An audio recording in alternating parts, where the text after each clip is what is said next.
Chapter 42. Illustrative, like the preceding one, of the old proverb that adversity brings a man acquainted with strange bedfellows, likewise containing Mr. Pickwick's extraordinary and startling announcement to Mr. Samuel Weller. When Mr. Pickwick opened his eyes next morning, the first object upon which they rested was Samuel Weller, seated upon a small black portmanteau, intently regarding, apparently in a condition of profound abstraction, the stately figure of the dashing Mr. Smangle, while Mr. Smangle himself, who was already partially dressed, was seated on his bedstead, occupied in the desperately hopeless attempt of staring Mr. Weller out of countenance. We say desperately hopeless because Sam, with a comprehensive gaze which took in Mr. Smangle's cap, feet, head, face, legs, and whiskers all at the same time, continued to look steadily on with every demonstration of lively satisfaction, but with no more regard to Mr. Smangle's personal sentiments on the subject than he would have displayed had he been inspecting a wooden statue or a straw-emboweled Guy Fawkes.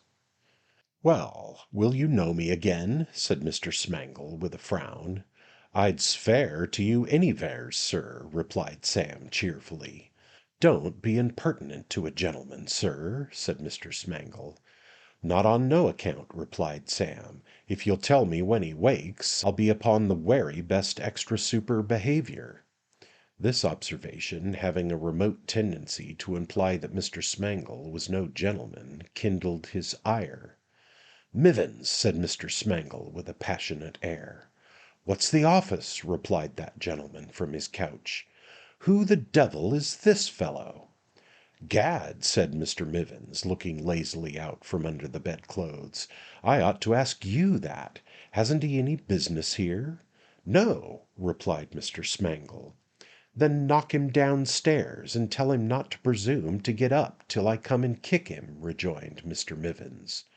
With this prompt advice, that excellent gentleman again betook himself to slumber. The conversation exhibiting these unequivocal symptoms of verging on the personal, Mr. Pickwick deemed it a fit point at which to interpose. "Sam," said Mr. Pickwick. "Sir," rejoined that gentleman, "has anything new occurred since last night?" "Nothin' particular, sir," replied Sam, glancing at Mr. Smangle's whiskers. "The late prewailance of a close and confined atmosphere has been rayther favourable to the growth of veeds of an alarmin' and sanguinary nature. But with that 'ere exception, things is quiet enough." "I shall get up," said Mr. Pickwick. "Give me some clean things." Whatever hostile intentions Mr. Smangle might have entertained, his thoughts were speedily diverted by the unpacking of the portmanteau, the contents of which appeared to impress him at once with a most favourable opinion, not only of Mr. Pickwick, but of Sam also, who, he took an early opportunity of declaring in a tone of voice loud enough for that eccentric personage to overhear, was a regular thoroughbred original, and consequently the very man after his own heart. As to Mr. Pickwick, the affection he conceived for him knew no limits. "Now, is there anything I can do for you, my dear sir?" said Smangle. "Nothing that I am aware of, I am obliged to you," replied Mr. Pickwick. "No linen that you want sent to the washerwoman's? I know a delightful washerwoman outside that comes for my things twice a week, and, by Jove, how devilish lucky! This is the day she calls. Shall I put any of those little things up with mine? Don't say anything about the trouble. Confound and curse it, if one gentleman under a cloud is not to put himself a little out of the way to assist another gentleman in the same condition, what's human nature?" Thus spake Mr. Smangle, edging himself meanwhile as near as possible to the portmanteau, and beaming forth looks of the most fervent and disinterested friendship. "There's nothing you want to give out for the man to brush, my dear creature, is there?" resumed Smangle. "Nothin' whatever, my fine feller," rejoined Sam, taking the reply into his own mouth.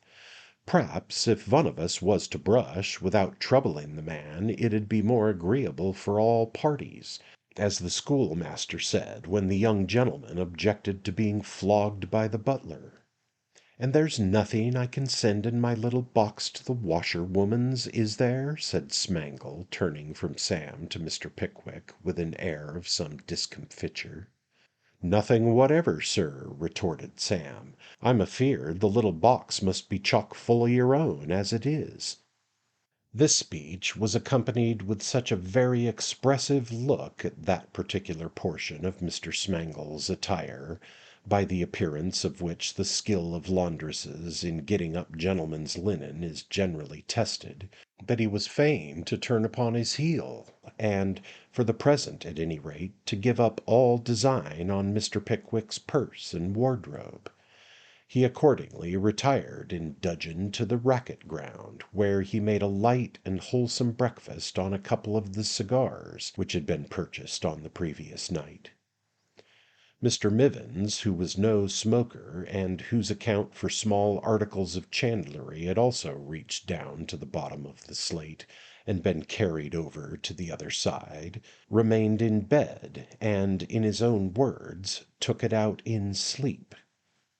After breakfasting in a small closet attached to the coffee-room, which bore the imposing title of the Snuggery, the temporary inmate of which, in consideration of a small additional charge, had the unspeakable advantage of overhearing all the conversation in the coffee-room aforesaid, and, after dispatching Mr. Weller on some necessary errands, Mr. Pickwick repaired to the lodge to consult Mr. Roker concerning his future accommodation. "Accommodation, eh?" said that gentleman, consulting a large book. "Plenty of that, Mr. Pickwick. Your chummage ticket will be on 27, in the third." "Oh," said Mr. Pickwick. "My what, did you say?" "Your chummage ticket," replied Mr. Roker. "You're up to that." "Not quite," replied Mr. Pickwick, with a smile. "Why," said Mr. Roker, "it's as plain as Salisbury. You'll have a chummage ticket upon 27 in the third, and them as is in the room will be your chums." "Are there many of them?" inquired Mr. Pickwick, dubiously. "Three," replied Mr. Roker. Mr. Pickwick coughed. "One of 'em's a parson," said Mr. Roker, filling up a little piece of paper as he spoke. "Another's a butcher." "Eh?" exclaimed Mr. Pickwick. "A butcher," repeated Mr. Roker, giving the nib of his pen a tap on the desk to cure it of a disinclination to mark. "What a thorough-paced goer he used to be, surely. You remember Tom Martin, Neddy?" said Roker, appealing to another man in the lodge, who was paring the mud off his shoes with a 25-bladed pocket-knife. "I should think so," replied the party addressed, with a strong emphasis on the personal pronoun. "Bless my dear eyes," said Mr. Roker, shaking his head slowly from side to side, and gazing abstractedly out of the grated windows before him, as if he were fondly recalling some peaceful scene of his early youth. "It seems but yesterday that he wopped the coal-heaver down Fox under the hill by the wharf there. I think I can see him now a-coming up the Strand between the two street-keepers, a little sobered by the bruising, with a patch of winegar and brown paper over his right eyelid, and that 'ere lovely bulldog as pinned the little boy arterwards a-following at his heels. What a rum thing time is, ain't it, Neddy?" The gentleman to whom these observations were addressed, who appeared of a taciturn and thoughtful cast, merely echoed the inquiry. Mr. Roker, shaking off the poetical and gloomy train of thought into which he had been betrayed, descended to the common business of life, and resumed his pen. "Do you know what the third gentleman is?" inquired Mr. Pickwick, not very much gratified by this description of his future associates. "What is that Simpson, Neddy?" said Mr. Roker, turning to his companion. "What Simpson?" said Neddy. "Why, him in 27, in the third, that this gentleman's going to be chummed on." "Oh, him," replied Neddy. He's nothing, exactly. He was a horse-chaunter. He's a leg now." "Ah, so I thought," rejoined Mr. Roker, closing the book, and placing the small piece of paper in Mr. Pickwick's hands. "That's the ticket, sir." Very much perplexed by this summary disposition of this person, Mr. Pickwick walked back into the prison, revolving in his mind what he had better do. Convinced, however, that before he took any other steps it would be advisable to see and hold personal converse with the three gentlemen with whom it was proposed to quarter him, he made the best of his way to the third flight. After groping about in the gallery for some time, attempting in the dim light to decipher the numbers on the different doors, he at length appealed to a pot-boy who happened to be pursuing his morning occupation of gleaning for pewter. "Which is 27, my good fellow?" said Mr. Pickwick. "5 doors further on," replied the pot-boy. "There's the likeness of a man being hung and smoking the while, chalked outside the door." Guided by this direction, Mr. Pickwick proceeded slowly along the gallery until he encountered the portrait of a gentleman above described, upon whose countenance he tapped with the knuckle of his forefinger, gently at first, and then audibly. After repeating this process several times without effect, he ventured to open the door and peep in. There was only one man in the room, and he was leaning out of window as far as he could without overbalancing himself, endeavoring, with great perseverance, to spit upon the crown of the hat of a personal friend on the parade below. As neither speaking, coughing, sneezing, knocking, nor any other ordinary mode of attracting attention made this person aware of the presence of a visitor, Mr. Pickwick, after some delay, stepped up to the window and pulled him gently by the coat-tail. The individual brought in his head and shoulders with great swiftness, and surveying Mr. Pickwick from head to foot, demanded in a surly tone what the something beginning with a capital H he wanted. "I believe," said Mr. Pickwick, consulting his ticket, "I believe this is 27 in the third?" "Well," replied the gentleman, "I have come here in consequence of receiving this bit of paper," rejoined Mr. Pickwick. "Hand it over," said the gentleman. Mr. Pickwick complied. "I think Roker might have chummed you somewhere else," said Mr. Simpson, for it was the leg, after a very discontented sort of a pause. Mr. Pickwick thought so also, but under all the circumstances he considered it a matter of sound policy to be silent. Mr. Simpson mused for a few moments after this, and then, thrusting his head out of the window, gave a shrill whistle, and pronounced some word aloud several times.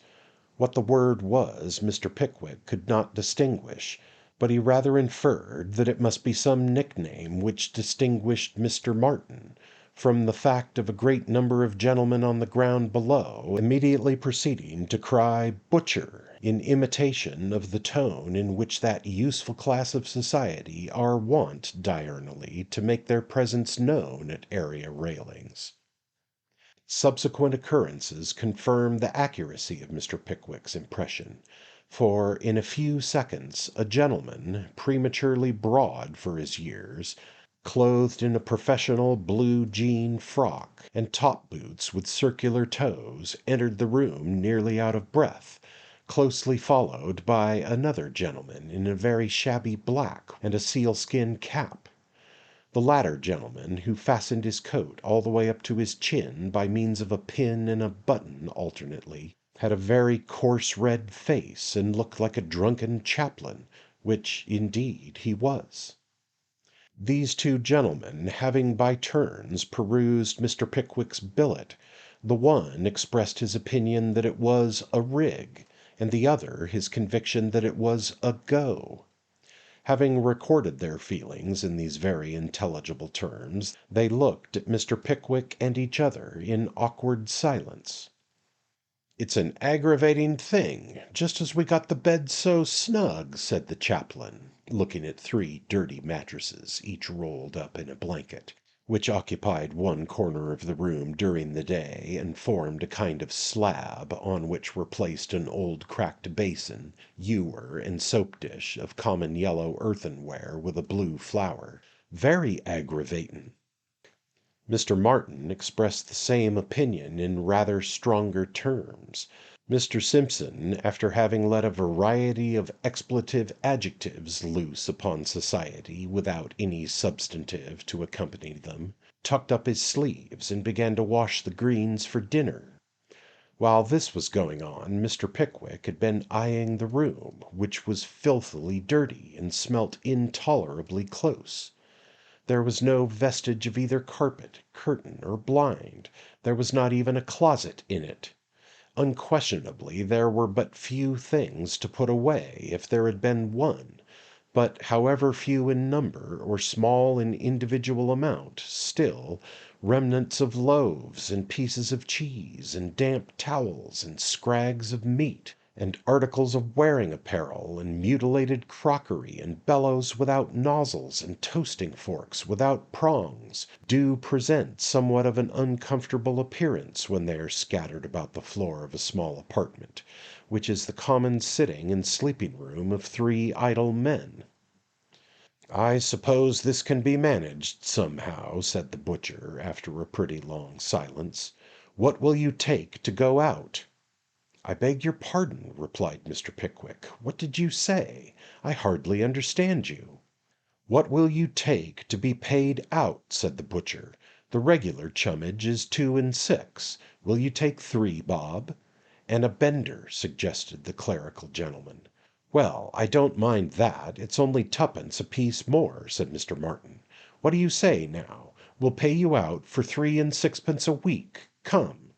"And stand a gallon of beer down," chimed in Mr. Simpson. "There." "And drink it on the spot," said the chaplain. "Now." "I really am so wholly ignorant of the rules of this place," returned Mr. Pickwick, "that I do not yet comprehend you. Can I live anywhere else? I thought I could not." At this inquiry Mr. Martin looked, with a countenance of excessive surprise, at his 2 friends, and then each gentleman pointed with his right thumb over his left shoulder. This action, imperfectly described in words by the very feeble term of "over the left," when performed by any number of ladies or gentlemen who are accustomed to act in unison, has a very graceful and airy effect. Its expression is one of light and playful sarcasm. "Can you?" repeated Mr. Martin, with a smile of pity. "Well, if I knew as little of life as that, I'd eat my hat and swallow the buckle whole," said the clerical gentleman. "So would I," added the sporting one solemnly. After this introductory preface, the 3 chums informed Mr. Pickwick in a breath that money was, in the Fleet, just what money was out of it; that it would instantly procure him almost anything he desired, and that, supposing he had it, and had no objection to spend it, if he only signified his wish to have a room to himself, he might take possession of one, furnished and fitted to boot, in half an hour's time. With this the parties separated, very much to their common satisfaction. Mr. Pickwick once more retracing his steps to the lodge, and the 3 companions adjourning to the coffee-room, there to spend the 5 shillings which the clerical gentleman had, with admirable prudence and foresight, borrowed of him for the purpose. "I knowed it," said Mr. Roker, with a chuckle, when Mr. Pickwick stated the object with which he had returned. "Didn't I say so, Neddy?" The philosophical owner of the universal penknife growled an affirmative. "I knowed you'd want a room for yourself, bless you," said Mr. Roker. "Let me see, you'll want some furniture. You'll hire that of me, I suppose.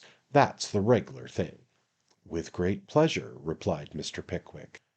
"There's a capital room up in the coffee-room flight that belongs to a Chancery prisoner," said Mr. Roker. "It'll stand you in £1 a week. I suppose you don't mind that?" "Not at all," said Mr. Pickwick. "Just step there with me," said Roker, taking up his hat with great alacrity. "The matter's settled in 5 minutes. Lord, why didn't you say at first that you was willing to come down handsome?" The matter was soon arranged, as the turnkey had foretold. The Chancery prisoner had been there long enough to have lost his friends, fortune, home, and happiness, and to have acquired the right of having a room to himself. As he laboured, however, under the inconvenience of often wanting a morsel of bread, he eagerly listened to Mr. Pickwick's proposal to rent the apartment, and readily covenanted and agreed to yield him up the sole and undisturbed possession thereof, in consideration of the weekly payment of 20 shillings, from which fund he furthermore contracted to pay out any person or persons that might be chummed upon it. As they struck the bargain, Mr. Pickwick surveyed him with a painful interest. He was a tall, gaunt, cadaverous man, in an old greatcoat and slippers, with sunken cheeks and a restless, eager eye. His lips were bloodless and his bones sharp and thin. God help him! The iron teeth of confinement and privation had been slowly filing him down for 20 years. "And where will you live meanwhile, sir?" said Mr. Pickwick, as he laid the amount of the first week's rent in advance on the tottering table. The man gathered up the money with a trembling hand, and replied that he didn't know yet. He must go and see where he could move his bed to. "I am afraid, sir," said Mr. Pickwick, laying his hand gently and compassionately on his arm, "I am afraid you will have to live in some noisy, crowded place. Now, pray consider this room your own when you want quiet, or when any of your friends come to see you." "Friends," interposed the man, in a voice which rattled in his throat, "if I lay dead at the bottom of the deepest mine in the world, tight screwed down and soldered in my coffin, rotting in the dark and filthy ditch that drags its slime along beneath the foundations of this prison, I could not be more forgotten or unheeded than I am here. I am a dead man, dead to society, without the pity they bestow on those whose souls have passed to judgment. Friends, to see me! My God! I have sunk from the prime of life into old age in this place, and there is not one to raise his hand above my bed when I lie dead upon it, and say, it is a blessing he is gone." The excitement, which had cast an unwonted light over the man's face while he spoke, subsided as he concluded, and pressing his withered hands together in a hasty and disordered manner, he shuffled from the room. "Ride's rather rusty," said Mr. Roker, with a smile. "Ah, they're like the elephants. They feel it now and then, and it makes 'em wild."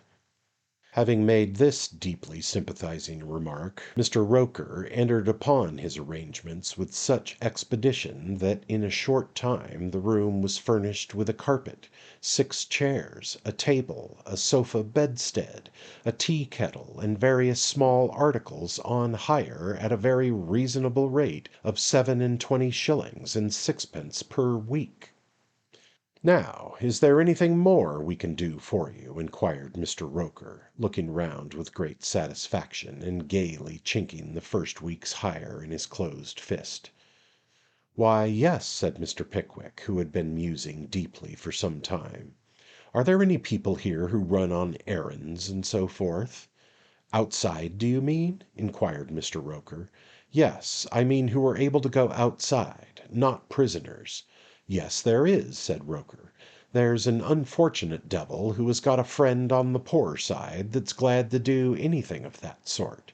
He's been running odd jobs and that for the last 2 months. Shall I send him?" "If you please," rejoined Mr. Pickwick. "Stay, no. The poor side, you say? I should like to see it. I'll go to him myself." The poor side of a debtor's prison is, as its name imports, that in which the most miserable and abject class of debtors are confined. A prisoner having declared upon the poor side pays neither rent nor chummage. His fees, upon entering and leaving the jail, are reduced in amount, and he becomes entitled to a share of some small quantities of food, to provide which a few charitable persons have from time to time left trifling legacies in their wills.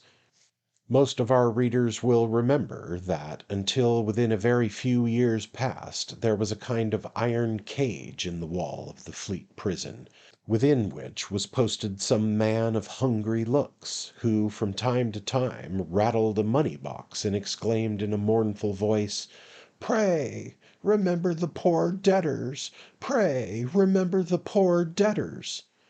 The receipts of this box, when there were any, were divided among the poor prisoners, and the men on the poor side relieved each other in this degrading office. Although this custom has been abolished, and the cage is now boarded up, the miserable and destitute condition of these unhappy persons remains the same.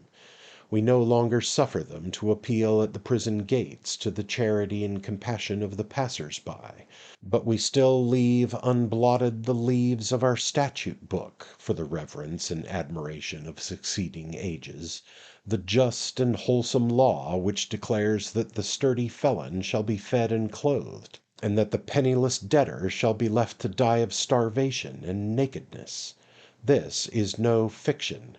Not a week passes over our head but in every one of our prisons for debt some of these men must inevitably expire in the slow agonies of want, if they were not relieved by their fellow prisoners.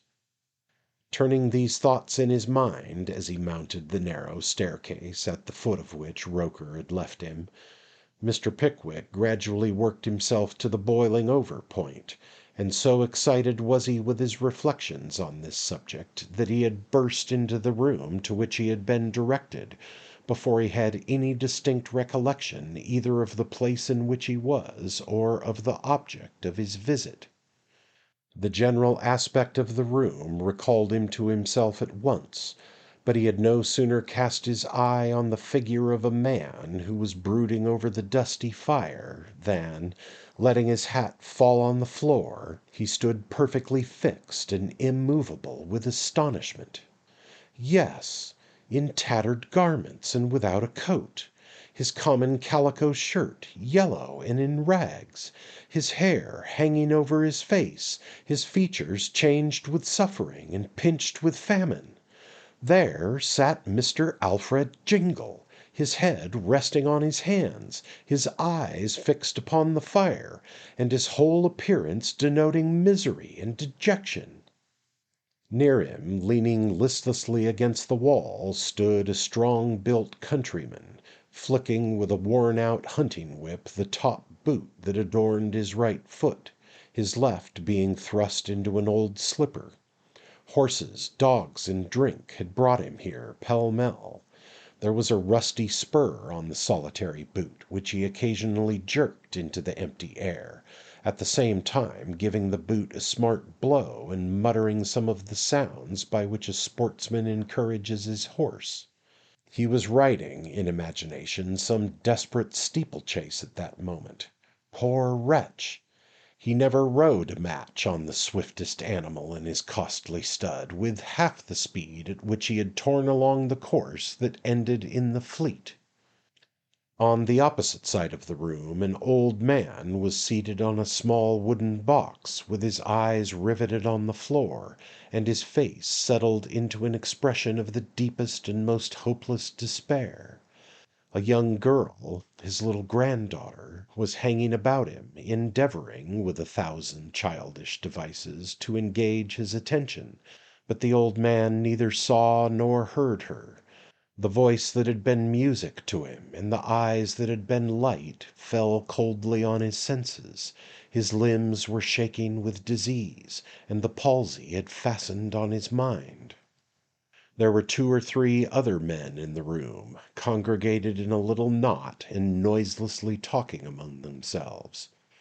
There was a lean and haggard woman, too, a prisoner's wife, who was watering, with great solicitude, the wretched stump of a dried-up, withered plant, which, it was plain to see, could never send forth a green leaf again, too true an emblem, perhaps, of the office she had come there to discharge. Such were the objects which presented themselves to Mr. Pickwick's view as he looked round him in amazement. The noise of some one stumbling hastily into the room roused him. Turning his eyes towards the door, they encountered the newcomer, and in him, through his rags and dirt, he recognized the familiar features of Mr. Job Trotter. "Mr. Pickwick!" exclaimed Job aloud. "Eh?" said Jingle, starting from his seat. "Mr. So it is. Queer place. Strange things. Serves me right. Very." Mr. Jingle thrust his hands into the place where his trousers pockets used to be, and dropping his chin upon his breast, sank back into his chair. Mr. Pickwick was affected. The two men looked so very miserable. The sharp, involuntary glance Jingle had cast at a small piece of raw loin of mutton, which Job had brought in with him, said more of their reduced state than 2 hours' explanation could have done. Mr. Pickwick looked mildly at Jingle and said, "I should like to speak to you in private. Will you step out for an instant?" "Certainly," said Jingle, rising hastily. "Can't step far. No danger of overwalking yourself here. Spike Park. Grounds pretty. Romantic, but not extensive.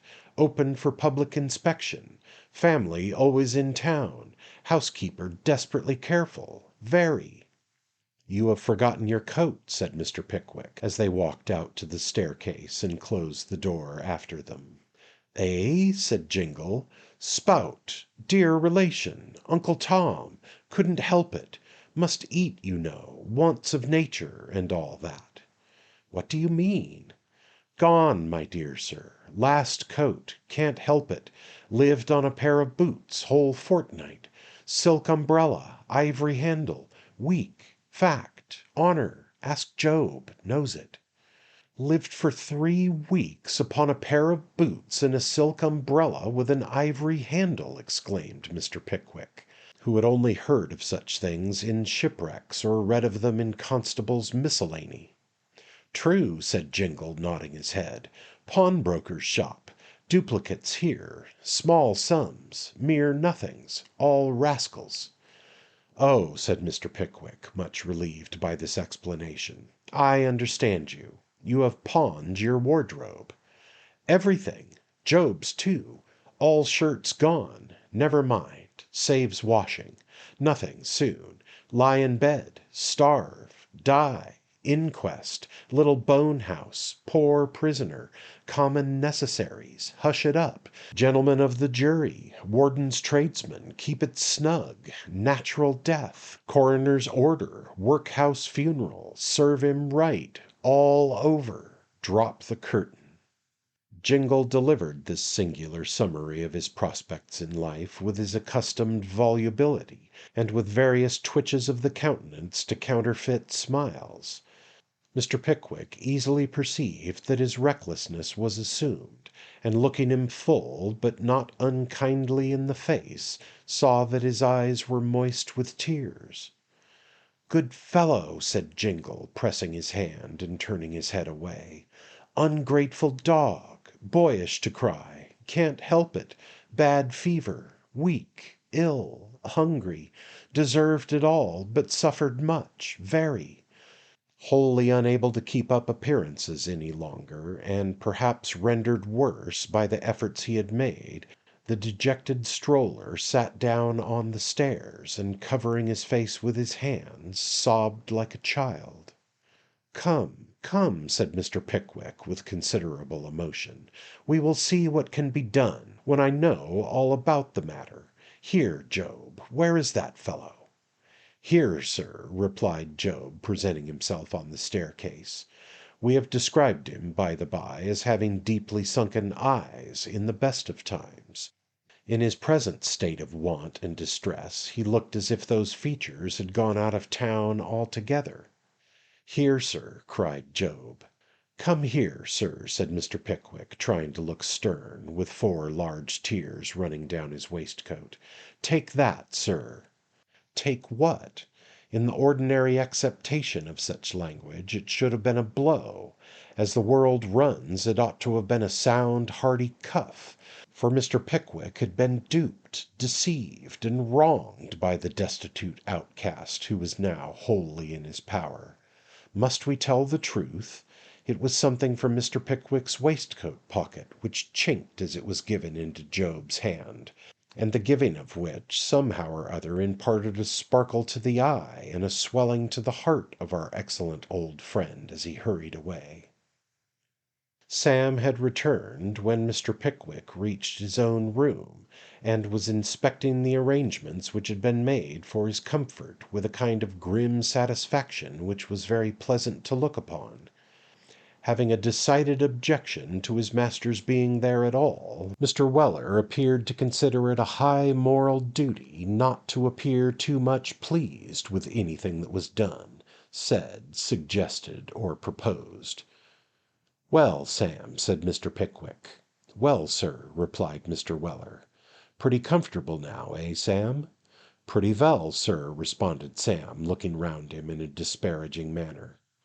"Have you seen Mr. Tupman and our other friends?" "Yes, I have seen 'em, sir, and they're a-comin' to-morrow, and was werry much surprised to hear they weren't to come to-day," replied Sam. "You have brought the things I wanted?" Mr. Weller, in reply, pointed to various packages which he had arranged, as neatly as he could, in a corner of the room. "Very well, Sam," said Mr. Pickwick, after a little hesitation. "Listen to what I am going to say, Sam."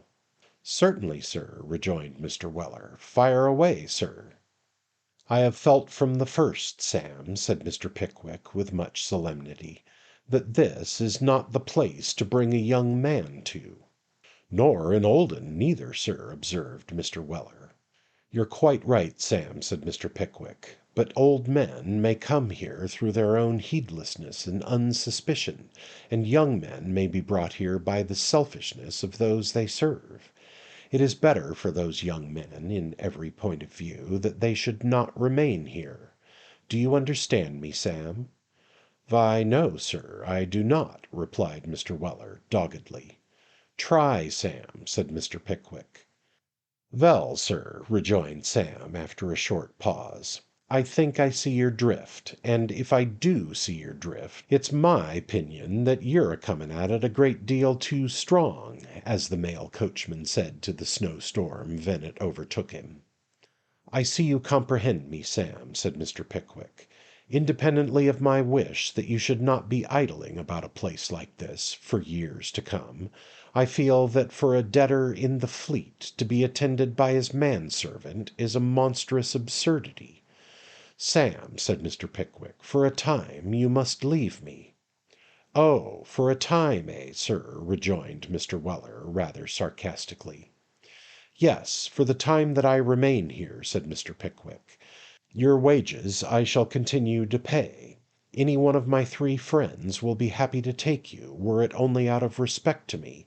And if I ever do leave this place, Sam," added Mr. Pickwick, with assumed cheerfulness, "if I do, I pledge you my word that you shall return to me instantly." "Now, I'll tell you what it is, sir," said Mr. Weller, in a grave and solemn voice. "This here sort of thing won't do at all, so don't let's hear no more about it." "I am serious and resolved, Sam," said Mr. Pickwick. "You air you, sir?" inquired Mr. Weller, firmly. "Werry good, sir. Then so am I." Thus speaking, Mr. Weller fixed his hat on his head with great precision, and abruptly left the room. "Sam!" cried Mr. Pickwick, calling after him. "Sam! Here!" But the long gallery ceased to re-echo the sound of footsteps. Sam Weller was gone.